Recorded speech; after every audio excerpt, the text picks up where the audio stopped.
From JBS Studios in Greater New York, this is the JBS News Update with Teisha Bader. I'm Teisha Bader with the JBS News Features Edition for Friday, August the 30th, 2019. The Jewish high holidays are just under a month away, and a local church has opened its doors to members of the synagogue in Pittsburgh that came under vicious attack last year. The Episcopal News Service reports that the Tree of Life congregation will hold its high holiday services in the Calvary Episcopal Church, which is right down the block in the city's Squirrel Hill neighborhood. Just days after the October 27th mass shooting at the synagogue last year that left 11 worshipers dead, the church reached out to the congregation, offering its building for anything and any use it might need. A synagogue recently built in Uganda that took the Tree of Life congregation's name to remember and honor the 11 victims recently visited the Pittsburgh synagogue. The Post-Gazette reported that Wanani Esau and Yonatan Katz Lucato, the president and founder of the new synagogue in Kampala, spoke to Tree of Life members at the nearby Rodef Shalom congregation last week. Lucato and Esau are in the U.S. working at Camp Ramah in the Poconos for the summer. Tree of Life Rabbi Jeffrey Myers said his congregation plans to send prayer books and other religious items to the Ugandan namesake, and one day hopes to bring a Torah scroll there.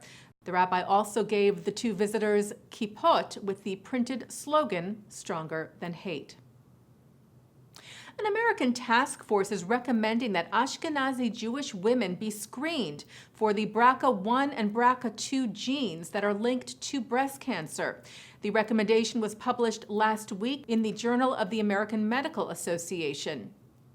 According to studies, 1 in 40 Ashkenazi Jews have the genetic mutations, compared with 1 in 300 people in the general population.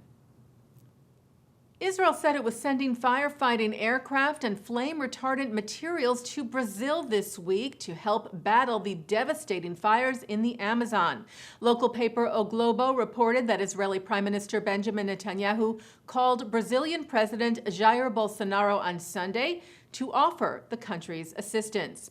If you recall, back in January of this year, Israel sent rescue teams and equipment to Brazil to help in the search for survivors following the collapse of a dam. The United States and the country of Georgia will join forces to renovate an ancient Jewish cemetery. Achal Tische includes tombs dating back to the 17th century. A memorandum of understanding was signed last week between Georgian Minister of Education, Science, Culture, and Sport, Mikhail Batiashvili, and Chairman of the U.S. Commission for the Preservation of America's Heritage Abroad, Paul Packer. And the completed renovation of another old Jewish cemetery.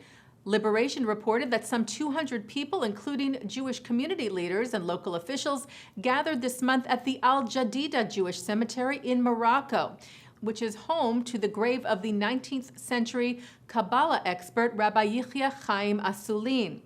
Back in 2010, Morocco's King Mohammed VI announced a project to restore at least 167 Jewish burial sites throughout his country, which used to be home to some 250,000 Jews.